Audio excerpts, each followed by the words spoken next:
شروع کرتے ہیں اللہ کے بابرکت نام سے جو بڑا مہربان اور نہایت رحم والا ہے۔ تمام تعریفیں میرے اللہ رب العزت کے لیے ہیں۔ خوفناک کہانیوں کے معزز ناظرین کو میری طرف سے السلام علیکم۔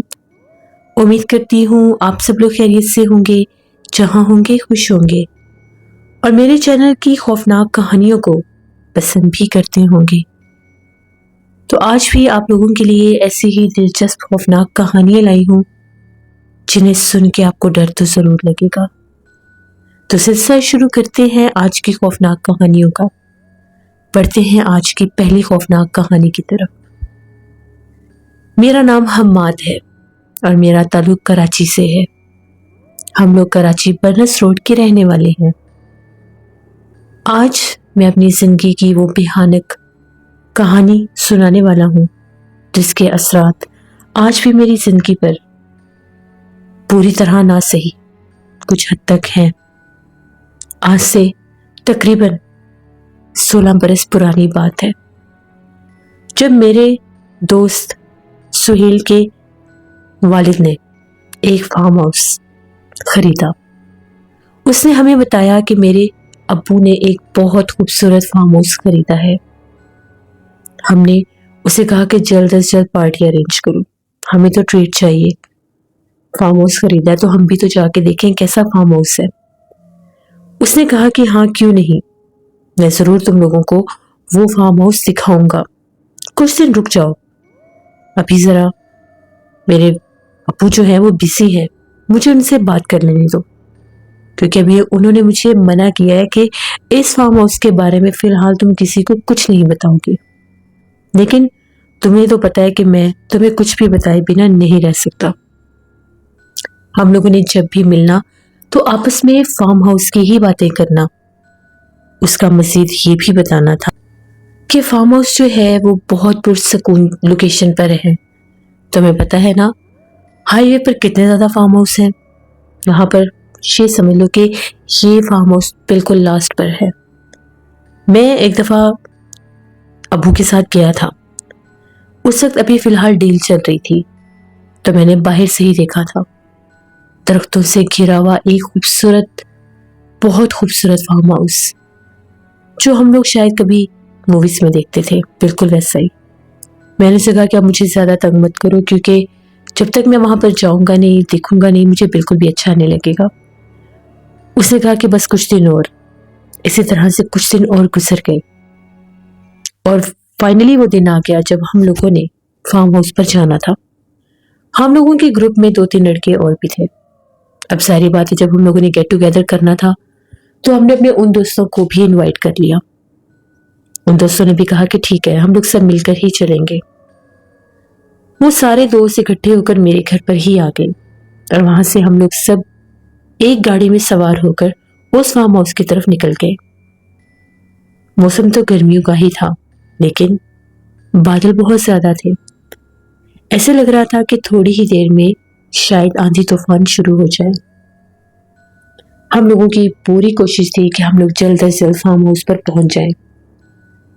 ہم لوگوں نے یہی ڈیسائیڈ کیا تھا کہ ہم لوگ شام کو ہی جائیں گے، لیٹ نائٹ تک وہاں پر رکیں گے اور پھر وہاں سے واپس آ جائیں گے۔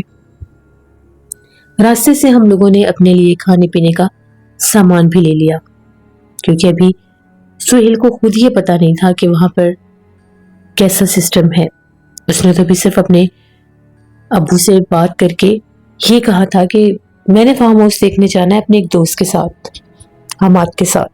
تو انہوں نے جب میرا سنا تو انہوں نے اس کو فوراً ہی اجازت دے دی اور کہا کہ ٹھیک ہے جاؤ تم وزٹ کر آؤ۔ وہ یہ نہیں جانتے تھے کہ ہم لوگوں نے وہاں پر پارٹی کرنی ہے، یا وہاں پر ہم لوگوں نے گیٹ ٹوگیدر کرنا ہے، یا پھر ہم لوگ سہیل سے ٹریٹ لے رہے ہیں۔ ہم لوگوں نے کھانے پینے کا سارا سامان لیا اور فارم ہاؤس کی طرف نکل پڑے۔ راستے میں ہم لوگوں سے مسٹیک ہو گئی اور ہم لوگ راستہ ہی بھٹک گئے۔ سہیل جو کہ صرف ایک بار آیا تھا، وہ راستہ بھول گیا۔ اسے بالکل بھی سمجھ میں نہیں آ رہا تھا کہ آخر جانا کس سائڈ پر ہے۔ ہائی وے پر ہم لوگ ہائی وے پر ہی تھے، لیکن وہاں پر ایک لنک روڈ تھا، کیونکہ ان کا جو فارم ہاؤس تھا وہ بالکل لاسٹ پر تھا اور وہ کافی زیادہ دور لگ رہا تھا۔ رات بھی ہو رہی تھی اور موسم بھی خراب تھا۔ ٹائم کو بچانے کے لیے ہم لوگوں نے ایک لنک روڈ لے لیا، لیکن اس لنک روڈ پر ہم لوگ جب گئے تو راستہ بھول گئے۔ پھر واپس آئے تو مین ہائی وے سے ہوتے ہوئے ہم لوگ اس فارم ہاؤس کی طرف جا رہے تھے۔ بہت سنسان ویران جگہ تھی۔ ہائی وے پر اکا دکا گاڑی تو ابھی بھی چل رہی تھی، گزر رہی تھی، لیکن بہت زیادہ رش نہیں تھا۔ موسم بھی کچھ ایسا تھا، اور شاید ہمیں فیل ہو رہا تھا کہ وہاں پر گاڑیاں کم ہیں۔ ہم لوگ پہلی بار اتنی رات کو اس سائڈ پر آئے تھے۔ وہاں پر پہنچتے پہنچتے ہمیں 9:30 10 ہو گئے، جبکہ ہمارا پلان یہ تھا کہ ہم لوگ 11-12 بجے تک وہاں سے نکل آئیں گے۔ آپ پہنچے ہی اتنی دیر سے تھے۔ وہاں پر پہنچ کر ہم لوگوں نے گاڑی کھڑی کی، فارم ہاؤس کا گیٹ کھولا، گاڑی اندر پارک کی۔ سارے دوست گاڑی سے نکلے، دیکھ کر حیران ہو گئے۔ بہت بڑا فارم ہاؤس تھا، اور اس کی چاروں سائڈوں پر بہت خوبصورت لان بنائے گئے تھے، جن میں طرح طرح کے خوبصورت پھول، طرح طرح کے خوبصورت پودے اور بہت زیادہ درخت لگے ہوئے تھے۔ جیسے ہم لوگ گاڑی سے اترے، ہم لوگ چاروں طرف دیکھ رہے تھے۔ ابھی بھی گیٹ لائٹس چل رہی تھیں اور اس پورے فارم ہاؤس کو بہت ہی زیادہ خوبصورت اور دلچسپ بنا رہی تھیں۔ ایسا لگ رہا تھا کہ ہم لوگ کوئی ہارر مووی دیکھ رہے ہیں اور ہم اس لوکیشن پر پہنچ گئے ہیں۔ چاروں طرف صرف سناٹا تھا۔ تبھی ہمیں ایک عجیب سے پرندے کی آواز سنائی گئی۔ آواز ایسی تھی جس طرح سے کوئی پرندہ جیسے بہت باریک سی آواز میں کچھ بولتا ہے۔ ہم لوگ چونک کر درختوں کی طرف دیکھنے لگے۔ رات کے اس وقت تو کوئی پرندہ نہیں ہوتا، پرندے سارے تو اپنے گھونسلوں میں سو چکے ہوتے ہیں۔ تبھی ایک دوست نے کہا کہ ہو سکتا ہے کوئی پرندہ ہو۔ بعض پرندے ایسے بھی ہوتے ہیں جو رات کو جاگتے ہیں، جیسے الو، جیسے چمگادڑ۔ ہو سکتا ہے یہ بھی کوئی پرندہ ہو، اور ہو سکتا ہے یہ الو ہی ہو۔ الو بھی بہت سی قسم کی آوازیں نکالتے ہیں۔ تبھی پر پھڑ پھڑانے کی آواز آئی، اور ایک کالا سیاہ کافی بڑا پرندہ ایک درخت سے اڑ کر دوسرے درخت پر جا بیٹھا۔ اس نے ماحول کو اور بھی زیادہ پرسرار کر دیا۔ اب ہم لوگ مین بلڈنگ کی طرف بڑھ رہے تھے۔ انٹرس ڈور انلاک کیا، اندر داخل ہوئے، لائٹس آن کی۔ کیا خوبصورت فارم ہاؤس تھا۔ ہر چیز بڑی خوبصورتی سے رکھی گئی تھی۔ سہیل کے والد صاحب نے وہ فارم ہاؤس فرنیچر سمیت ہی لیا تھا، جیسے وہ ڈیکوریٹ ہوا تھا۔ فرنشڈ فارم ہاؤس لیا تھا، بہت ہی زیادہ قیمتی سامان تھا۔ ہم لوگ تو دیکھتے ہی رہ گئے، یہاں تک کہ ہم لوگوں نے پورا فارم ہاؤس وزٹ کیا، سارے کمرے دیکھے۔ 4 کمرے نیچے والے فلور پر تھے اور 4 کمرے اوپر والے فلور پر تھے۔ ہر کمرہ ایک سے بڑھ کر ایک خوبصورت تھا۔ ہم نے اسے کہا کہ بہت خوبصورت فارم ہاؤس ڈیکوریٹ ہوا ہے، تم لوگوں کو چاہیے کہ اپنا گھر چھوڑ کر یہیں پر شفٹ ہو جاؤ، ہم ہوتے تو یہیں پر آ جاتے۔ دوست سے ہنسی مذاق کر رہے تھے۔ اتنے میں ہم لوگ تیسری منزل پر جا پہنچے، جہاں سے مانو چاروں طرف کی پوری جگہ نظر آ رہی تھی۔ بڑے بڑے درخت، اندھیرا، کہیں دور دور سے روشنیاں بھی تھیں، شاید وہ دوسرے فارم ہاؤس کی تھی۔ وہاں پر فارم ہاؤس ایسے ہیں جس طرح سے ان میں گیپ بھی ہے، کچھ فارم ہاؤس بالکل قریب قریب بھی ہیں، لیکن کچھ ایسے ہیں جیسے کافی زیادہ فاصلے پر ہیں، اور یہ فارم ہاؤس تو خاص طور پر ان سے بہت ہی فاصلے پر بنایا گیا تھا، جس طرح سے یہ ان سے بالکل الگ حصے میں تھا۔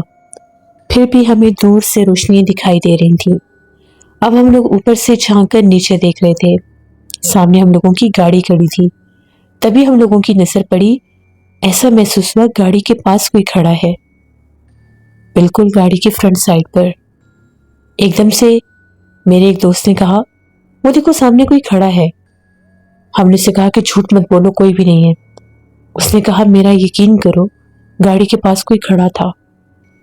ہم نے اسے کہا کہ ہمارے سوا یہاں پر کوئی بھی نہیں ہے، اس لیے یہ کہانیاں بنانا بند کرو، کچھ بھی ایسا نہیں ہے۔ ہم لوگوں نے اپنے موبائل نکالے، سگنل چیک کیے، اوپر سگنل آ رہے تھے۔ میرے گھر سے بھی 2 مسڈ کال آئی ہوئی تھی، تو میں نے کال کر کے اپنی امی سے بات کی اور کہا کہ بس میں تھوڑی دیر میں آ رہا ہوں۔ امی نے یہ کہا کہ زیادہ دیر مت کرنا، موسم بہت خراب ہے۔ والدین کو تو پھر اپنے بچوں کی ایسی ہی فکر ہوتی ہے۔ خیر ہم نے فون بند کیا اور فارم ہاؤس کو دوسری طرف سے جا کر دیکھنے لگے جو بیک سائڈ تھی. وہاں پر بھی لائٹس لگی ہوئی تھی. وہ لائٹس بھی ہم لوگوں نے جلا دی تھی. تبھی ایک دم سے میری نظر پڑی. مجھے ایسا لگا کہ سامنے درختوں کے پاس کوئی چل پھر رہا ہے. میں نے بھی وہی بات کی جو باسط نے کی تھی. میں نے کہا وہ دیکھو سامنے کوئی چل پھر رہا ہے, یہاں پر کوئی اور بھی ہے. تبھی باسط بولا نہیں میرا تو جھوٹ بنا رہے تھے تم لوگ, اب تم لوگوں کو خود کوئی نظر کیسے آ گیا. ہاں وہاں پر سچ مچ میں کوئی تھا. ہم لوگوں نے اس کو اوپر سے چلتے پھرتے دیکھا. ہم لوگ فوراً سے بھاگتے ہوئے نیچے آئے. ہمیں نیچے آتے آتے زیادہ سے زیادہ 2 منٹ لگے ہوں گے. باہر نکلے, فوراً سے فارم ہاؤس کی بیک سائڈ پر گئے. درختوں کے قریب پہنچے تو کوئی بھی نہیں تھا. ہم لوگ بہت حیران تھے. تبھی ہم لوگ جیسے ہی لان کی طرف آئے جہاں پر گاڑی کھڑی تھی کار پورچ کے پاس, وہاں پر بھی کوئی نہیں تھا. ہم لوگ باہر ہی بیٹھ گئے. موسم بہت پیارا تھا. اب تھوڑی سی آندھی سی چلنے لگی. ہم لوگ باہر بیٹھے ہوئے تھے کہ ابھی جا کر تھوڑی دیر میں کھانا کھائیں گے. وہاں پر لان میں رکھی ہوئی کرسیوں پر ہم لوگ بیٹھ کر موسم کو انجوائے کر رہے تھے. تبھی ایک دم سے سہیل کی نظر تیسری منزل پر گئی اور اس کی چیخ نکلی, وہ سامنے کوئی عورت کھڑی ہے. جو ہی میں نے دیکھا, میں نے بھی کسی کو پیچھے ہوتے دیکھا. ایک بہت سفید کلر کا چہرہ تھا. وہ چہرہ اتنا سفید تھا جیسے اس میں خون کا ایک قطرہ بھی نہ ہو. ایک جھلک میں نے دیکھی تھی. سہیل اٹھ کر کھڑا ہو کر کہنے لگا چلو نکلو یہاں سے, مجھے یہ جگہ کچھ ٹھیک نہیں لگ رہی. ہم نے اسے کہا کہ کیا ہو گیا تمہیں, صبر کرو ہم لوگ سب ساتھ ہیں. اس نے کہا کہ یہاں پر کوئی ہے. ابھی جہاں پر ہم لوگ کھڑے تھے تیسری منزل پر, وہاں سے جھانک کر کوئی عورت نیچے دیکھ رہی تھی. اس کا چہرہ اتنا سفید تھا کہ جیسے کوئی سفید کپڑا ہوتا ہے, اس کے سائڈوں پر کالے بال. تبھی ایک دم سے نعمان بولا کہیں کوئی چڑیل تو نہیں ہے. اتنے ویرانے میں فارم ہاؤس ہے, یہاں پر اگر کوئی انسان نہیں تو پھر کوئی چڑیل یا بھوت پریت ہی ہو سکتے ہیں. تبھی ہمیں ایسا لگا کہ جس طرح سے فارم ہاؤس کا جو انٹرنس ڈور ہے بہت زور سے بند ہوتا ہے, کافی بھاری دروازہ تھا, وہ ہوا سے اتنی آسانی سے بند ہونے والا تو نہیں تھا. ہم لوگوں کی چیخ نکل گئی. ہم لوگ فوراً بھاگے, اندر جا کر دروازہ کھولا. سب کچھ ٹھیک تھا, کوئی آہٹ کچھ بھی نہیں تھا. ہم لوگوں نے کہا کہ چلو کھانا کھاتے ہیں, کھانا کھانے کے بعد یہاں سے نکلتے ہیں. ہم لوگ ڈسپوزیبل پلیٹس اور اپنے ساتھ باقی کی چیزیں لائے ہوئے تھے. وہاں پر ہم لوگوں نے ڈائننگ ٹیبل پر کھانا رکھا اور سب ہاتھ دھو کر کھانا کھانے کے لیے بیٹھ گئے. ابھی ہم لوگ کھانا کھا ہی رہے تھے, ہمیں ایسا لگا کہ جس طرح سے انٹرنس ڈور کے اوپر کوئی دستک دے رہا ہے, وہاں سے کوئی کھٹکھٹا رہا ہے. ہم لوگوں نے ایک دوسرے کے منہ کی طرف دیکھنا شروع کر دیا. تبھی حارث جلدی سے بھاگا اور اس نے انٹرنس ڈور کی کنڈی لگا دی, لاک کر دیا. کہا کہ باہر نہیں جائیں گے, جو کوئی بھی ہے ہمیں ڈرانے لگ گیا ہے. ٹائم دیکھو ٹائم کیا ہو رہا ہے. ٹائم دیکھا تو 12 بجنے والے تھے. تبھی ایک دم سے سہیل نے کہا ہم نے تو یہاں سے نکلنا ہے, ہم رات تو یہاں پر نہیں رک سکتے. تو حارث کہنے لگا تھوڑی دیر رک جاؤ, یہ جو بھی مخلوق ہے اس کو ذرا ہٹنے دو, پھر ہم لوگ نکلتے ہیں. ابھی ہمیں بہت زیادہ ڈرا رہی ہے, اور اس میں کوئی شک نہیں ہے کہ اتنی خوبصورت جگہ کو اگر کسی نے بیچا ہے تو کسی وجہ سے ہی بیچا ہوگا. تم مانو یا نہ مانو, یہاں پر جنات تو ہیں. ابھی تھوڑی ہی دیر گزری تھی, ہم لوگ ڈائننگ سے اٹھ کر لیونگ روم میں آ گئے. ابھی ہم لوگ لیونگ روم میں ہی بیٹھے ہوئے تھے. وہاں سے سامنے سٹیئرز اوپر جاتی تھی. ایک دم سے اوپر والے فلور کی لائٹس آف ہو گئی اور آواز ایسے آئی جیسے سوئچ بورڈ سے کسی نے لائٹس آف کی ہیں.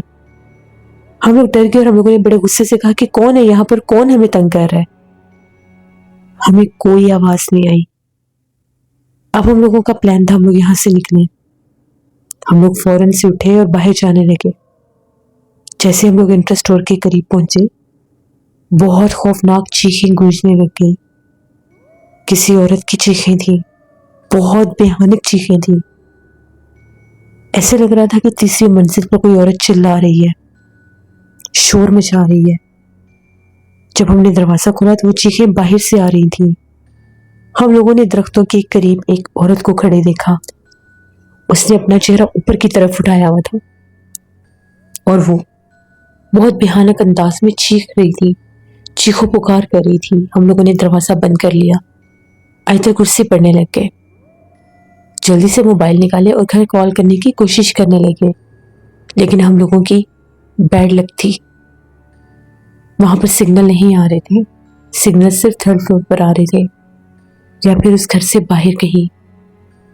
اب جیسے ہی ہم لوگ انٹرس ڈور کے پاس بند کر کے دروازہ کھڑے تھے، سیکنڈ فلور کے اوپر سے بھی ایسی آوازیں آنے لگی جس طرح سے اوپر کوئی موجود ہے اور وہ اپنی موجودگی کو ظاہر کر رہا ہے۔ اس کا بار بار کمروں کے دروازے کو کھولنا اور بند کرنا، لیکن اور کوئی آواز نہیں تھی، بس اس کی چہل پہل تھی۔ جیسے باہر سے چیخوں کی آوازیں کم ہوئی، ہم لوگوں نے دروازہ کھولا، باہر نکلے، انٹرس ڈور کو لاک کیا اور فوراً سے گاڑی کی طرف بھاگے۔ جلدی سے میں نے گیٹ کھولا اور سہیل سے کہا گاڑی سٹارٹ کر کے باہر نکالو۔ اس نے گاڑی سٹارٹ کی، باہر نکالی، سارے دوست گاڑی میں تھے، میں بھی جلدی سے گاڑی میں بیٹھا، گیٹ لاک کیا، چابیاں سہیل کے پاس تھی، اترا، اس نے گیٹ لاک کیا اور ہم لوگوں نے وہاں سے گاڑی چلانا شروع کر دی۔ جیسے ہم لوگ گاڑی ریورس کر رہے تھے اس وقت بھی دوبارہ وہ چیخو پکار شروع ہو گئے اور ہم نے ایک بہت لمبی عورت کو فارم ہاؤس کی چھت پر کھڑے دیکھا۔ یہ وہی تھی جس کو ہم نے پہلے دیکھا تھا۔ ہم لوگ تو بہت زیادہ خوفزدہ ہو گئے۔ ہم لوگ فوراً ہائی وے پر پہنچے جہاں پر کچھ رونق تھی، گاڑیاں گزر رہی تھیں۔ مین جس وقت ہم لوگ آگے روڈ پر پہنچے وہاں پر ہم لوگوں نے گاڑی روکی، تھوڑا سا اپنے آپ کو نارمل کیا، کیونکہ سہیل خوف کے مارے اتنی تیز گاڑی چلا رہا تھا کہ ہم لوگ ڈر گئے تھے کہیں کوئی ایکسیڈنٹ نہ ہو جائے۔ میں نے اسے کہا سہیل آہستہ گاڑی چلاؤ، کچھ نہیں ہوتا۔ پھر ہم لوگ تقریباً 1 بجے کے قریب ان کے گھر پہنچے۔ اس کے والد صاحب جاگ رہے تھے، انتظار میں تھے کہ ابھی تک کیوں نہیں آئے۔ راستے میں ان کی کالز پر کالز آ رہی تھی، تو ہم نے انہیں بتایا کہ آپ لوگوں کو گھر آ کر سارا کچھ بتائیں گے آخر ہوا کیا ہے۔ اس کے ابو بہت زیادہ پریشان تھے کہ پتہ نہیں کیا ہو گیا۔ ہم لوگوں نے ان کو آ کر ساری باتیں بتائیں، وہ بہت زیادہ پریشان ہو گئے۔ ان کا یہ کہنا تھا میں نے تو آدھے سے زیادہ پیمنٹ کر دی ہے اور میں نے باقی کی پیمنٹ نیکسٹ منتھ کرنی ہے۔ ہم نے کہا انکل اس ڈیل کو یہیں کینسل کرتے ہیں، وہ جگہ عصیب زدہ ہے، وہاں پر بہت زیادہ جنات ہیں، وہاں پر ایک عورت ہے جو باقاعدہ وہاں پر گھوم پھر رہی ہے، نظر آئی ہے، اس کی چیخیں بہت ڈراؤنی ہیں۔ آپ کو نہیں لگتا کہ کوئی اتنا خوبصورت فارم ہاؤس اتنا فرنشڈ کر کے کیوں بیچے گا؟ اس کے پیچھے یہی ریزن ہے۔ انکل کہنے لگے وہ میرے دوست کا آگے سے ایک دوست ہے، اس کا یہ کہنا ہے کہ وہ پاکستان سے باہر جا رہا ہے اور اس لیے وہ اپنا فارم ہاؤس بیچ رہا ہے۔ اس نے یہ اپنے رہنے کے لیے بنوایا تھا، لیکن اب اس کا پلان چینج ہو گیا، وہ ابراڈ جا رہا ہے۔ ہم نے انکل سے کہا کہ جو کچھ بھی ہے آپ کوشش کریں کہ وہاں پر نہ جائیں، اس کو اس ڈیل کو کینسل کر دیں۔ اسی طرح سے 1-2 دن گزر گئے، ہم لوگ بڑے ڈسٹرب رہے، گھر والے بھی پریشان تھے، امی ڈر گئیں کہ ایسی جگہ پر کیوں گئے ہو۔ 2 دن کے بعد مجھے انکل کی کال آئی، انہوں نے مجھے گھر پر بلایا۔ میں ان کے گھر گیا تو انکل یہ کہنے لگے کہ اگر تم کسی عامل کو جانتے ہو تو لے کر آؤ، کیونکہ تم نے 1-2 بار میرے ساتھ ان باتوں کا ذکر کیا، اور سہیل بھی بتاتا ہے کہ تم اکثر عامل حضرات کے پاس جاتے رہتے ہو، تمہارا اس لائن میں انٹرسٹ ہے۔ میں کچھ سوچنے لگا اور میں نے کہا کہ جی ایک بابا کو میں جانتا ہوں۔ تو انکل نے کہا کہ بس ان کا پتہ لگاؤ، جتنی جلدی ہوتا ہے ان کا پتہ لگاؤ۔ میں نے کہا کہ ٹھیک ہے میں ان کا پتہ لگا دیتا ہوں۔ سبنا آباد والی سائڈ پر وہ تھے، میں وہاں پر گیا، ان کو ڈھونڈا، بڑا عرصہ پہلے میں ان کے پاس گیا تھا، میرا ایک دوست اس طرف رہتا تھا، اس سے رابطہ کیا، ہم لوگ ڈھونڈتے ڈھونڈتے بابا کے آستانے پر پہنچ گئے، بابا کو ساری بات بتائی۔ ان کا یہ کہنا تھا وہاں پر کسی بھٹکتی مخلوق کا بسیر ہے، وہ کوئی آفت ہے، پچھل پیری ہے، وہ بھٹک رہی ہے بڑے زمانوں سے، جو بھی وہاں پر جائے گا اس کو جان سے مار دے گی، موت زدہ جگہ ہے، وہاں پر مت جانا، اس کی دیواروں پر بھی خون ہے، مت جانا، وہ زندہ نہیں چھوڑتی کسی کو۔ ہم نے انہیں کہا کہ بابا ایک دفعہ چلیں، آپ جا کر اپنی آنکھوں سے دیکھیں، کچھ ہو سکتا ہے تو کریں۔ وہ کہنے لگے ٹھیک ہے میں چلوں گا۔ ہم نے بابا کو ساتھ لیا، ہم لوگ فوراً سہیل کے گھر آئے۔ سہیل گھر پر ہی تھا، انکل سے ملاقات ہوئی۔ اب ہم لوگ سب اس فارم ہاؤس کی طرف نکل پڑے۔ تقریباً ہم لوگ 4 بجے کے قریب فارم ہاؤس کی طرف نکلے، پہنچتے پہنچتے 5 بج گئے۔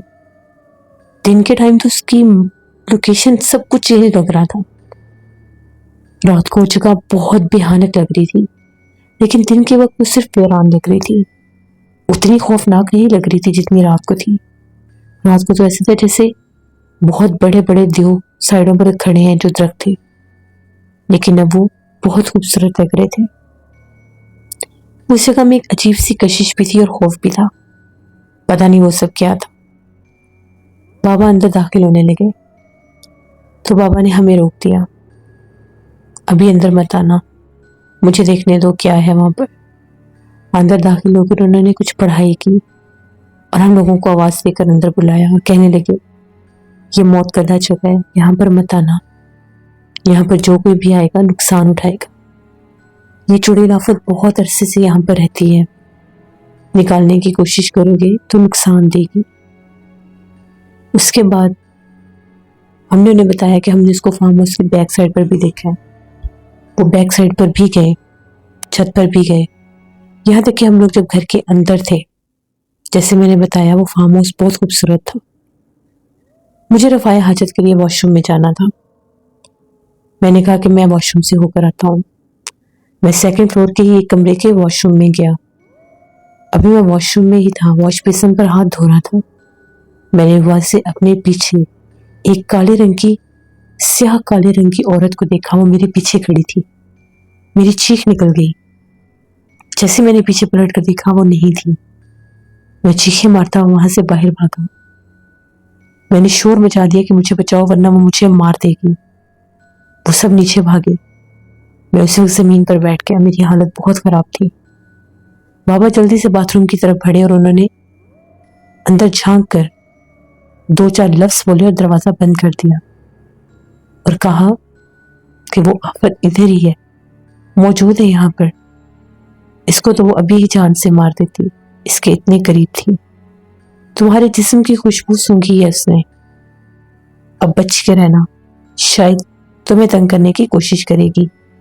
اور وہ بات سچ ہو گئی۔ وہاں سے ہم لوگ واپس آ گئے، انکل نے وہیں پر کال کر کے وہ ڈیل کینسل کروا دی اور اپنے دوست سے کہا کہ باقی پیمنٹ کا ارینجمنٹ نہیں ہو رہا، مجھے یہ گھر نہیں خریدنا، اپنے دوست سے کہو کہ میری پیمنٹ جو میں نے دی ہے وہ واپس کر دے، کیونکہ پہلے یہ بات طے ہوئی تھی کہ اگر پوری پیمنٹ نہ ہوئی تو ڈیل کینسل ہو جائے گی۔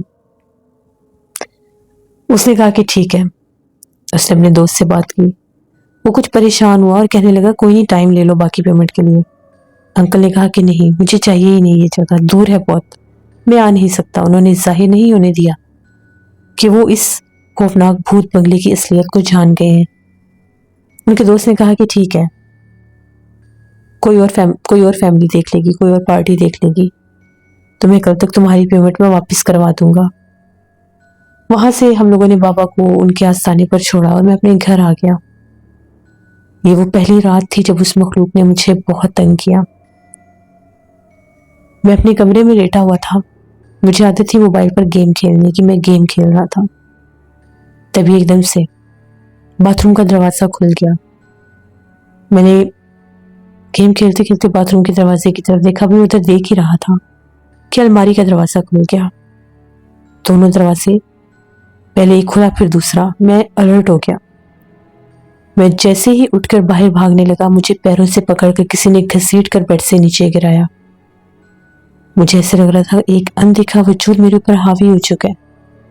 مجھے گرانے کے بعد بھی اس نے مجھے گھسیٹا دروازے تک۔ پتہ نہیں وہ کون سی ایسی طاقت تھی جس نے مجھے ہمت دی اور میں وہاں سے باہر بھاگا، میری گلے سے میری آواز نہیں نکل رہی تھی۔ میں نے شور مچا دیا کہ مجھے بچاؤ، مجھے کوئی مار رہا ہے۔ امی ڈر گئی، ابو ڈر گئے، میرے بہن بھائی جاگ گئے۔ امی نے فوراً سے مجھے اپنے کمرے میں امی لے گئی۔ میں امی کے گلے لگ کے بہت زیادہ کانپ رہا تھا، ڈر رہا تھا۔ ابو نے باہر جھانک کر دیکھا، میرے کمرے کی طرف دیکھا تو باتھ روم کا دروازہ بہت زور سے کسی نے پٹکا۔ ابو بھی ڈر گئے، اس ٹائم میرے کمرے میں نہیں گئے۔ میں نے ان کو ساری بات بتائی۔ امی نے کہا تم پھر اس فارم ہاؤس پر گئے تھے نا؟ میں نے بتایا کہ جی، ایک عامل کو لے کر گیا تھا، انکل نے بہت فورس کیا تھا اور وہاں باتھ روم میں میرے ساتھ یہ ہوا تھا۔ امی تو سر پکڑ کر بیٹھ گئی، پتہ نہیں اب کیا ہوگا۔ بہت زیادہ ڈر گیا تھا میں۔ اگلے دن میں نے سوچا میں عامل کے پاس جاتا ہوں، لیکن کیسے جاتا؟ صبح اٹھا تو اتنا شدید بخار تھا، ہلنے کی بھی ہمت نہیں تھی، جانا تو دور کی بات تھی۔ میں نے سوچا کچھ طبیعت سنبھلتی ہے تو پھر جاؤں گا۔ آج کی رات پھر تھی، میں اپنے کمرے میں ہی تھا، میرا چھوٹا بھائی بھی میرے کمرے میں تھا۔ ہم دونوں سونے کی کوشش کرنے لگے۔ جیسی آدھی رات ہوئی میرے اوپر پھر وہی حملہ ہوا۔ پھر مجھے میرے بستر سے کسی نے اٹھا کر نیچے پٹکا بہت زور سے، اور کمرے کا دروازہ کسی نے بہت زور سے کھول کر زور سے پٹکا۔ میرا بھائی بھی جاگ گیا اور کہنے لگا کدھر ہو تم؟ اس نے دیکھا تو میں زمین پر بے ہوش پڑا تھا۔ اسے میرے گرنے کی آواز بھی آئی، لیکن وہ نیند میں تھا، اسے پتہ ہی نہیں لگا کہ ہوا کیا، میری چیخ تو نکلی ہی نہیں۔ اس نے شور مچا دیا۔ 1-2 گھنٹے کے بعد مجھے ہوش آیا۔ آج کی رات پھر بڑی مشکل تھی۔ صبح ابو مجھے لے کر انہی عامل کے پاس گئے، اور عامل نے کہا میں نے اسے پہلے ہی بتایا تھا کہ وہ چیز تمہارے پیچھے تو ضرور ہی آئے گی، کیونکہ تم ہی مجھے لے کر جانے والے تھے، اور تمہارے اوپر وہ حاوی بھی ہونے کی کوشش کر رہی تھی جب تم باتھ روم میں تھے، بیت الخلاء میں۔ تمہارے وہ اتنے قریب آئی کہ اسی ٹائم اس نے تمہارے جسم کی خوشبو سونگھ لی تھی، اور یہ مخلوق اگر کسی انسان کے بہت قریب آ جائے تو اس پر حملہ آور ہوتی ہے، خاص طور پر اگر وہ انسان اس وقت بیت الخلاء میں ہو، جب وہاں پر شیاطین جنات کا بسیرا ہوتا ہے۔ پھر ان عامل نے میرا علاج شروع کیا۔ علاج کے دوران بھی میرے پر بہت مشکلات آئی۔ وہ مخلوق مجھے بہت ڈراتی تھی۔ رات کے وقت باقاعدہ طور پر ایک عورت مجھے ایسا لگتا تھا میری سینے پر چڑھ کر بیٹھ گئی ہے۔ جب میں گہری نیند میں ہوتا تھا، میری آنکھ کھلتی تھی تو میرا گلا دبا رہی ہوتی تھی۔ کبھی ایسا لگتا تھا میرے پاس کوئی کالے لباس والی عورت کھڑی ہو کر کچھ جلا رہی ہے، اور وہ دھواں میرے اندر جاتا تھا تو میرا پورا جسم کانپنے لگ جاتا تھا۔ کوئی بھی میرے کمرے میں سو نہیں سکتا تھا۔ سب یہی کہتے تھے کہ ہمیں کوئی ڈراتا ہے، ایسے لگتا ہے جیسے کوئی چل کر پاس آ رہا ہے اور ڈرانے کی کوشش کر رہا ہے۔ میں بہت زیادہ خوفزدہ تھا، میں بہت زیادہ تکلیف میں مبتلا تھا۔ سہیل مجھ سے ملنے آتا تھا، میری حالت دیکھ دیکھ کے روتا تھا، میں اتنا کمزور ہو گیا تھا۔ اس کے ابو بھی آئے، بہت زیادہ پریشان تھے کہ یہ کیا ہو گیا۔ ہم نے تو یہ چاہا بھی نہیں تھا، نہ ہی سوچا تھا کہ ایسا کچھ ہوگا۔ جتنا علاج کرواتے تھے اتنی وہ چیز سخت ہوتی تھی۔ پھر انہی بابا نے ہمیں ایک اور بزرگ کے پاس بھیجا۔ ان بزرگ نے میرے پورے جسم پر کچھ پڑھائی کی۔ پھر انہوں نے 7 تعویذات دی اور کہا کہ یہ تعویذات پہلے ماتھے پر رگڑنا ہے، اس کے بعد ہاتھوں پر رگڑنا ہے، پھر ان کو جلا دینا۔ 7 دن لگاتار جلاؤ، وہ حاوی ہونا چھوڑ دے گی۔ پہلے دن جلایا تو آوازیں آئیں لیکن وہ ظاہر نہیں ہوئی، یہاں تک کہ 7 دن پورے ہو گئے، وہ مخلوق میرے اوپر دوبارہ حملہ آور نہیں ہوئی، ورنہ میں جتنا علاج کرواتا تھا وہ مجھے زیادہ اذیت دیتی تھی، مجھے بہت زیادہ مارتی بھی تھی۔ میں نے مار بھی کھائی ہے اس کی، تھپڑ مارتی تھی بہت زور سے، پتہ ہی نہیں لگتا تھا، بال کھینچ دینا، ایک دم میرا سر پیچھے لگ جاتا تھا۔ اس کے بعد 7 دن کے بعد میں پھر ان بزرگ کے پاس گیا، انہوں نے پھر میرے پورے جسم پر پڑھائی کی اور میری کلائی کے اوپر کالا اور سرخ رنگ کا دھاگا باندھ دیا اور کہا یہ کھلنا نہیں چاہیے 41 دن، شاید تمہیں وہ مجبور کرے گی اس کو کھولنے کے لیے، لیکن تم نے نہیں کھولنا اس کو۔ جب میری کلائی پر وہ دھاگا باندھا تھا مجھے اتنے ڈراؤنے خواب آتے تھے، مجھے ایسا لگتا تھا کوئی مخلوق جیسے مجھے کھا رہی ہے میرے جسم کو، کبھی ایسا لگتا تھا اس نے مجھے پنکھے کے ساتھ لٹکایا ہے، کبھی ایسا لگتا تھا میں خوفناک گہری کالی قبر میں ہوں، مجھے بہت ڈر لگتا تھا۔ اللہ کا کرنا ہوا وہ 41 دن بھی گزر گئے، اور 41 دن میں گھر میں آٹیں کم ہوئی، ورنہ ہمارے گھر میں بھی آوازیں آتی تھی۔ اپنے ہی گھر میں ہم لوگ خوفزدہ رہتے تھے. میں کچھ کھاتا پیتا تھا، اس کا ذائقہ خراب ہو جاتا تھا. کھاتے کھاتے میری طبیعت بگڑ جاتی تھی. لیکن ان 41 دنوں میں آہستہ آہستہ ان واقعات میں کمی آئی. پھر میں ان کے پاس گیا، انہوں نے پھر میرے جسم پر پڑھائی کی. تب جا کر انہوں نے کہا کہ اب اثرات کم ہیں، لیکن ابھی بھی مکمل ختم نہیں ہوئے. یہ تعویذ اپنے گلے میں رکھو اور اس کو اپنے گلے سے بالکل بھی نہ اترنے دینا، ورنہ وہ حاوی ہو جائے گی. اور یہ ایک تعویذ اپنے گھر کی چھت پر ہوا میں باندھ دو، وہ تمہارے گھر سے مکمل چلی جائے گی. پھر وہ تعویذ جو تھا میرے چھوٹے بھائی نے چھت کے اوپر گرل کے ساتھ باندھ دیا، اونچا کر کے، جہاں پر وہ ہوا میں جھولتا تھا. پھر ہمارے گھر سے وہ مخصوص گندی اسمیل کا آنا، کبھی کبھار کسی آہٹ پر چھائی کا نظر آنا، وہ بھی سب ختم ہو گیا. مجھے بھی ڈراؤنے خواب آنا ختم ہو گئے. آہستہ آہستہ میں نارمل ہونے لگا. وقت گزرتا گیا. مجھے زندگی میں نارمل ہونے کے لیے بھی کچھ ٹائم لگا، 1-2 سال مجھے لگ گئے. پھر اس کے بعد میں نے ابو کے ساتھ بزنس میں ہاتھ بٹانا شروع کر دیا، اپنے آپ کو مصروف کر لیا، دوستوں سے تھوڑا پیچھے ہٹ گیا. پھر میرے گھر والوں نے میری شادی کر دی. میری زندگی بالکل نارمل گزر رہی تھی. پھر ایک دفعہ میری مسز ہاسپٹل میں تھی. اس رات میں ہاسپٹل سے ڈرا. ہم لوگ نیو ہاسپٹل میں تھے. تقریباً رات کے 3:30 بجے کا ٹائم تھا. مجھے واش روم جانا تھا. میں اپنی مسز کے کمرے سے نکل کر واش روم کی طرف گیا. میں نے واش روم کے پاس ایک بہت بھیانک عورت کو دیکھا. میں ڈر گیا. پھر میرے اوپر تھوڑے سے اثرات ہوئے تھے. ان اثرات کا یہ تھا کہ کبھی وہ ظاہر ہو جاتے تھے، کبھی ہٹ جاتے تھے، یہاں تک کہ آج بھی کبھی کبھار میری طبیعت خراب ہو جاتی ہے. مجھے کبھی کبھار نائٹ میئرز آتے ہیں، ڈراؤنے خواب آتے ہیں. تو پھر جب میں دم کرواتا ہوں تو میں ٹھیک ہو جاتا ہوں. پھر میں ان بزرگ کے پاس دوبارہ گیا تھا تو ان کا یہ کہنا تھا کہ بعض اوقات یہ مخلوق کسی مخصوص عرصے کے بعد ظاہر ہوتی ہے. اس جیسی مخلوق کا بسیرا ہاسپٹل میں بھی تھا جو تم پر ظاہر ہو گئی. شکر کرو اس کے قریب نہیں گئے، ورنہ نقصان پہنچ جاتا. اب میں ٹھیک ہوں اپنی زندگی میں. کبھی کبھار طبیعت خراب ہوتی ہے، لیکن اب پہلے بھلا حساب نہیں ہے. تو یہ میری ایک کہانی تھی جو میں نے آپ کے ساتھ شیئر کی. کبھی کبھار انسان کچھ نہ کر کے بھی کچھ مصیبت میں گرفتار ہو جاتا ہے. شاید یہ اللہ کی طرف سے کوئی امتحان تھا. دعا کریے گا کہ اللہ میری اس مشکل کو آسان کرے اور ہمیشہ کے لیے یہ اثرات میرے سے ٹل جائیں. آمین. بہت شکریہ حماد آپ کا. لسنر ہوتا ہے بعض لوگوں کے ساتھ جب وہ کسی آسیب زدہ جگہ پر کسی عامل کو لے کر جاتے ہیں تو وہ مخلوقات جنات اس انسان کے پیچھے لگ جاتے ہیں اس کو نقصان پہنچانے کے لیے کہ یہ ہمیں نکالنے کے لیے ذریعہ کیوں بنا کسی کو لانے کا. اللہ سے رحم مانگنا چاہیے. اللہ آپ سب کو، ہم سب کو ایسی مصیبتوں سے ہمیشہ محفوظ رکھے. یہ تھی آج کی خوفناک کہانی. امید کرتی ہوں آپ لوگوں کو پسند آئی ہوں گی. آپ لوگ بھی اپنی خوفناک کہانی شیئر کر سکتے ہیں ڈسکرپشن باکس میں دیے گئے ای میل آئی ڈی nusheenmir57@gmail.com پر. اس کے علاوہ آپ لوگ مجھے کمنٹ باکس میں بھی سٹوری شیئر کر سکتے ہیں. اپنا بہت سا خیال رکھیے گا. اپنی ڈھیروں دعاؤں میں مجھے، میری فیملی، میرے پورے پاکستان کو یاد رکھیے گا. Thank you for listening my stories. Stay tuned. اللہ حافظ.